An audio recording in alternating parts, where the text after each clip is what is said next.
So when it comes time for them to decide, who do I go with? Price is not number one usually. No. The psychology of sales is you give that person exactly what they want. They think they left money on the table. The guy or girl who walks out of there with a contract is the one who did the best job providing certainty to that seller. That's the one who gets the deal.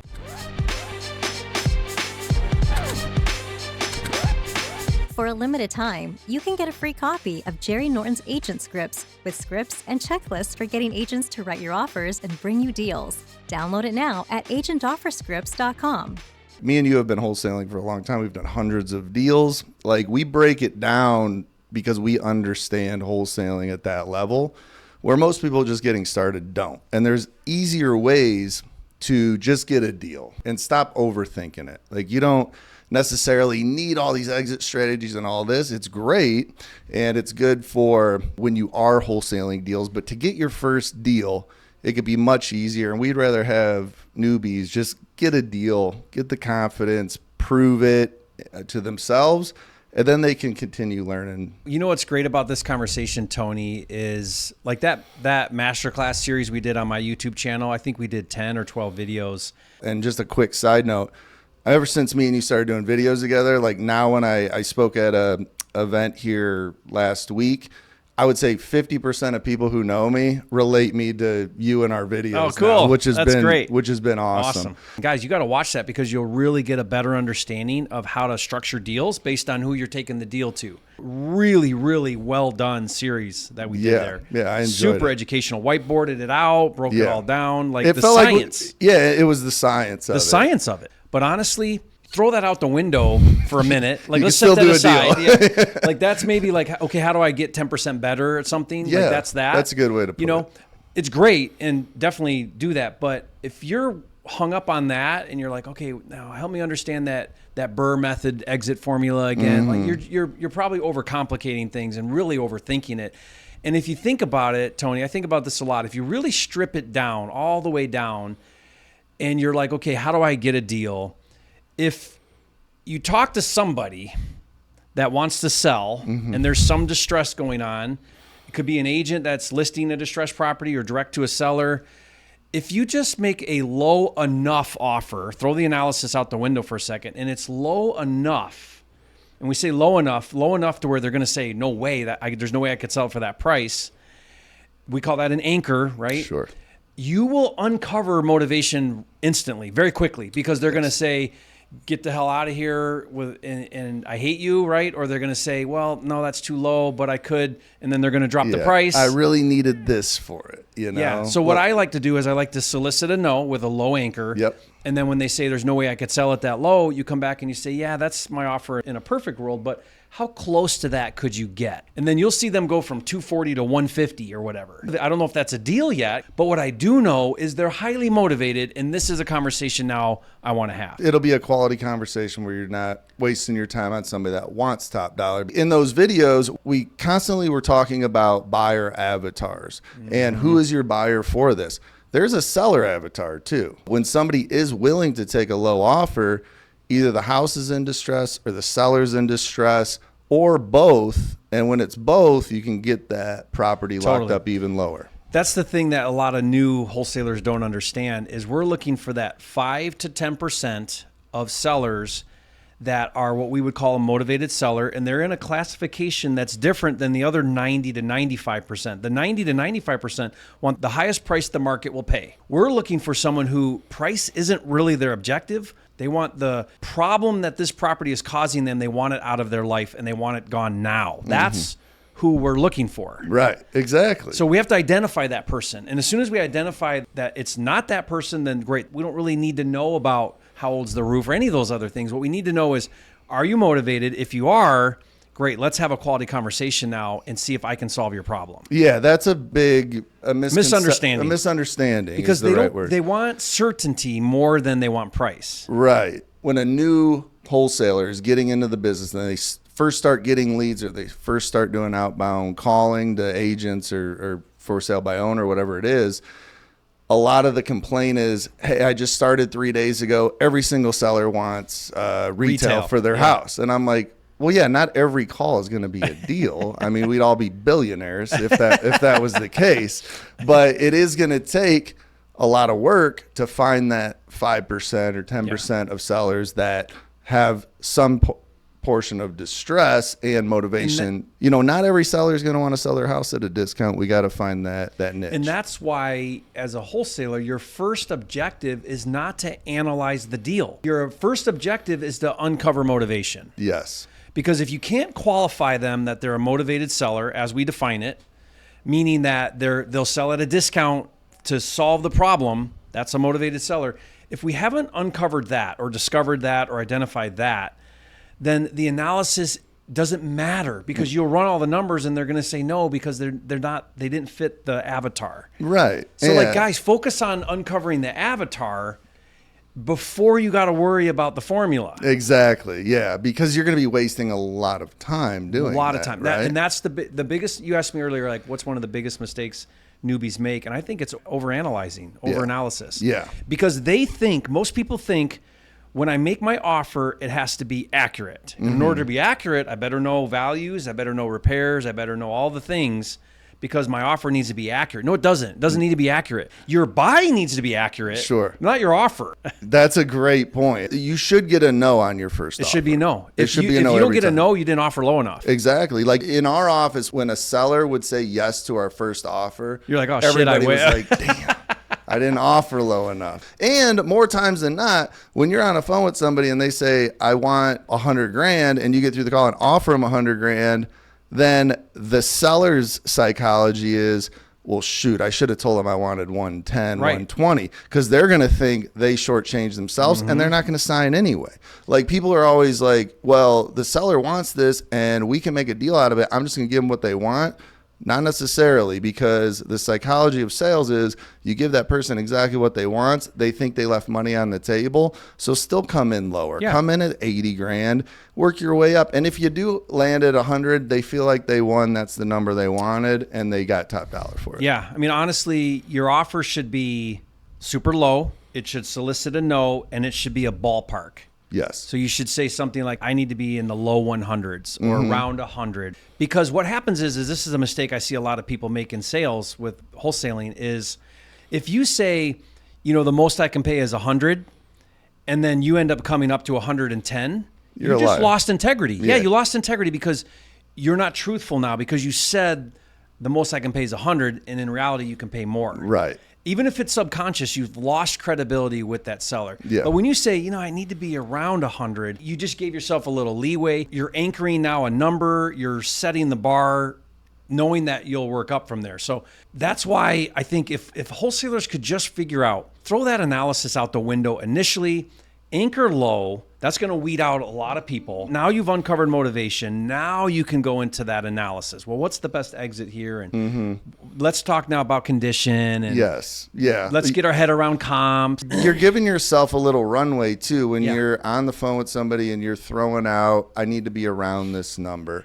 Now you check their motivation, and then as you get into the conversation, if it's a motivated lead, you give yourself some runway about running comps, asking about the condition of the house, all that. I think a lot of wholesalers, when they first get started, they'll sit there and analyze a deal for 3 days before they pick up the phone and dial. Or do like 8 calls. Yeah. And they'll do the condition part for an hour. Yeah, exactly. And they don't even have a motivated seller. Exactly. They haven't even identified that part yet. And how transactional is that conversation? Like, it's a boring conversation. Like, you gotta hit these conversations with a good intro, and get some information out of them. Like, don't call a seller and just say, hey, I want to offer on your property, I need to know the condition. Because it's so transactional, it feels like you're interviewing them. And it doesn't matter, because whatever they tell you, you're going to go verify it anyway. And it's a lie usually. Yeah. Yeah.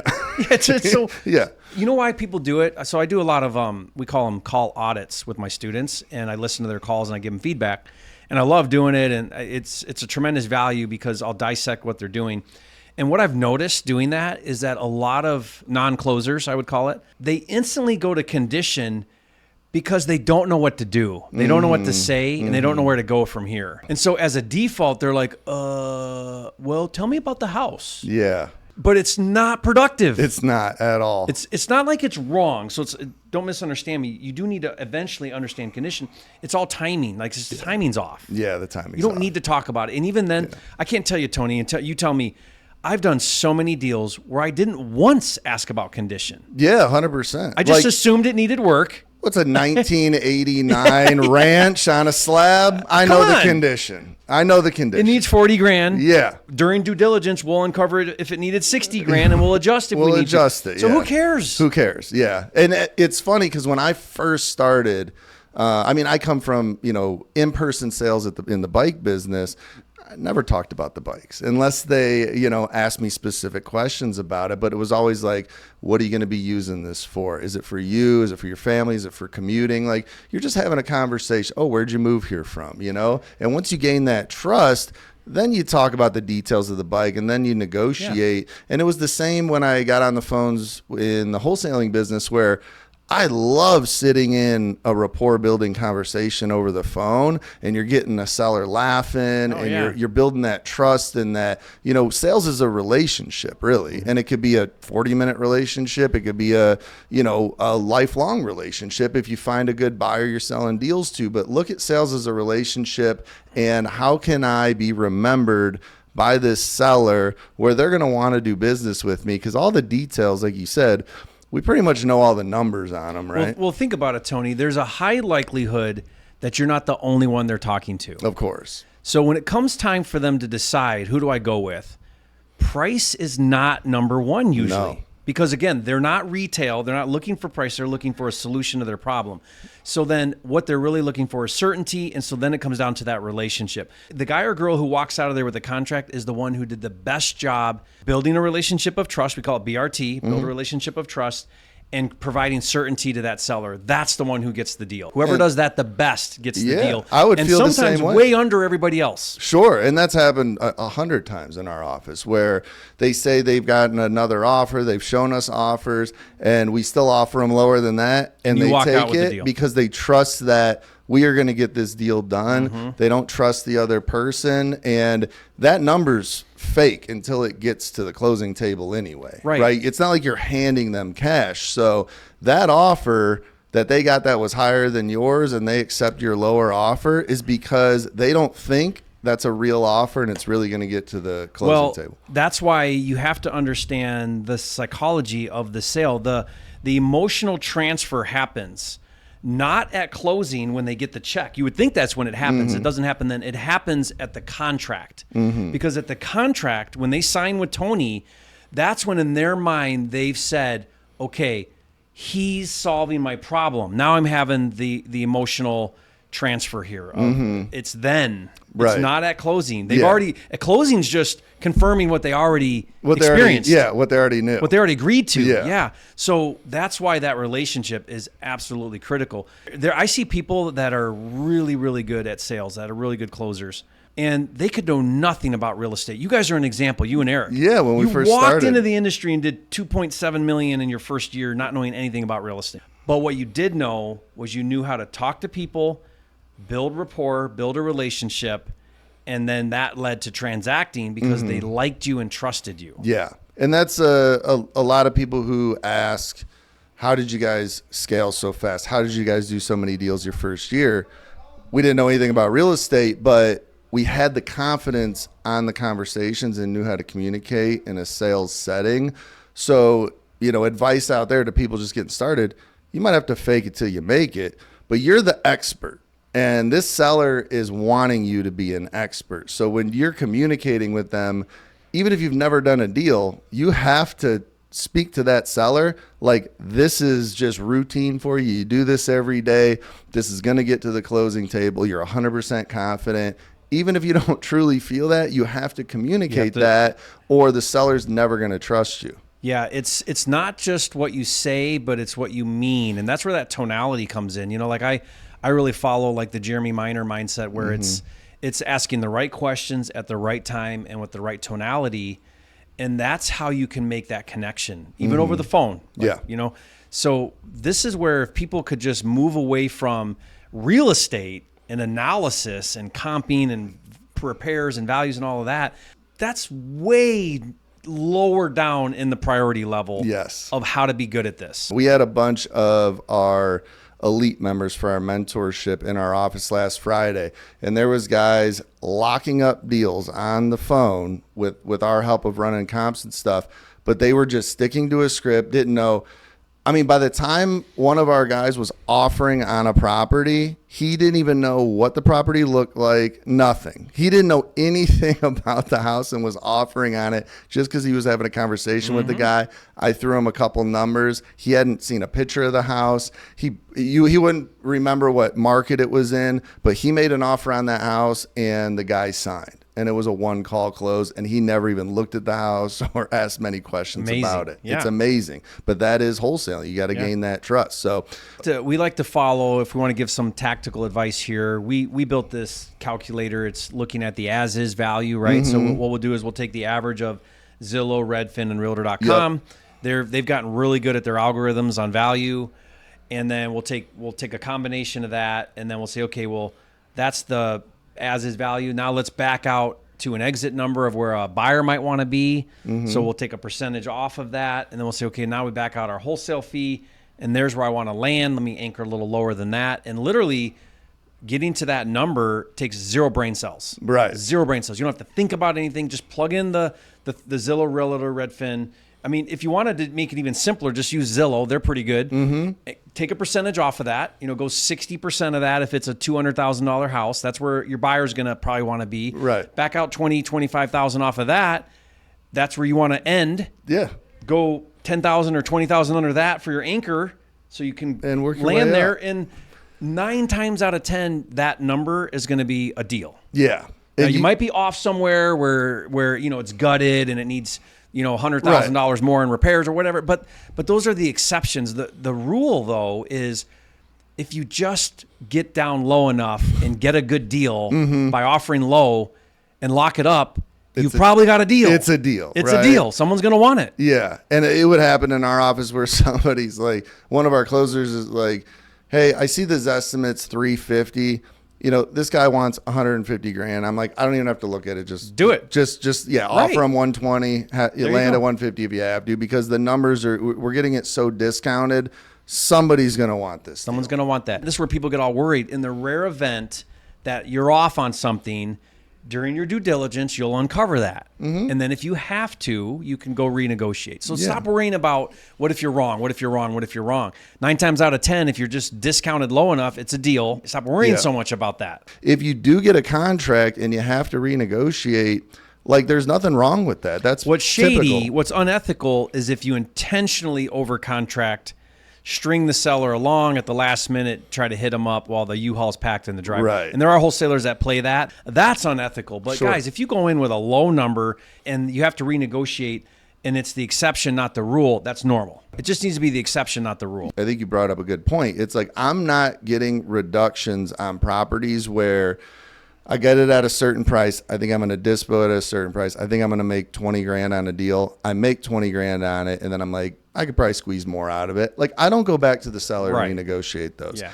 I only get reductions when the property is in worse shape than what we thought. If there's some other underlying issue we didn't know about, and I'm selling it much cheaper to an investor because of that, then I'm getting a reduction. Or if I simply cannot move the deal for the seller, and I've gotten 5 offers, they're all lower than what I contracted it for, I'm going to get a reduction, which isn't shady at all. I've done my job to find a buyer for this thing, and if the seller truly needs to sell this deal, and I can go in, get a reduction, and still make it happen for the seller, for me, for my buyer, then Right. that's a win. The unethical part would be, let's say you take that example where Zillow's 300, you need to be around 150, but they want 250, and you go ahead and contract it at 250, knowing there's no way that works, but you're intentionally going to string that seller along and then hit them up for a 100K reduction. Yeah.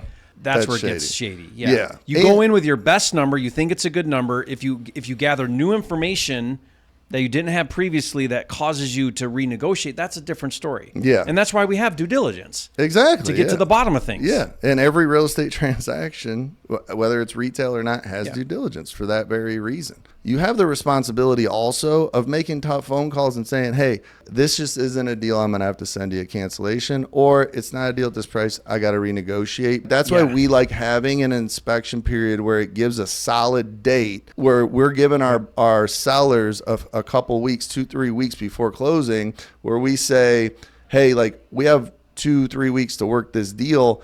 And at the end of our inspection period, we're going to call that seller, either renegotiate or cancel if it's not a deal. But at least you're not waiting until the very last minute where they could have moved. They could have kicked a tenant out. They could now not be getting rent because they kicked the tenant out. Like, put a deposit down on a new property or whatever. Yeah. That's why, like, in my close, what I'll do is when we sign the contract is I'll say, now seller, this is what's going to happen next. We have this window of time, 5 days, 10 days, whatever it is. You should know if you have a deal in a couple days. Like if you dispo it in a week or 10 days, you'll know if you have a deal because you're getting feedback from your buyers and you'll know. So there's no reason why it should take you that long to find out. No. So I'll say to the seller, I say, listen, we're going to do our due diligence. If during that time frame, when we come out to the property, if we discover something that we're unaware of right now at the time of signing, and this number doesn't work. If we discover something like a foundation issue, I mean, we're going to be looking for big ticket items, but if we discover something, we will let you know right away. Right. We will not string you along. We will let you know right away. Now, what I just did is I told them exactly what's happening. I prepped them. Right. And I give them an opportunity to tell me if there's something going on that I'm going to uncover later anyway. Right, exactly. Like if I get out there and there's a foundation issue that you didn't tell me about, then I'm going to find out about it. You got to tell me about it. So it gives it's them almost like talking to a little kid. Like, are you lying to me or not? Because I'm going to find out. And if and when you do have to renegotiate, they're not caught off guard. They're not surprised. They know that that's what's going to happen. Yeah, you've set this deal up for success, right? And a smooth transaction. I love that.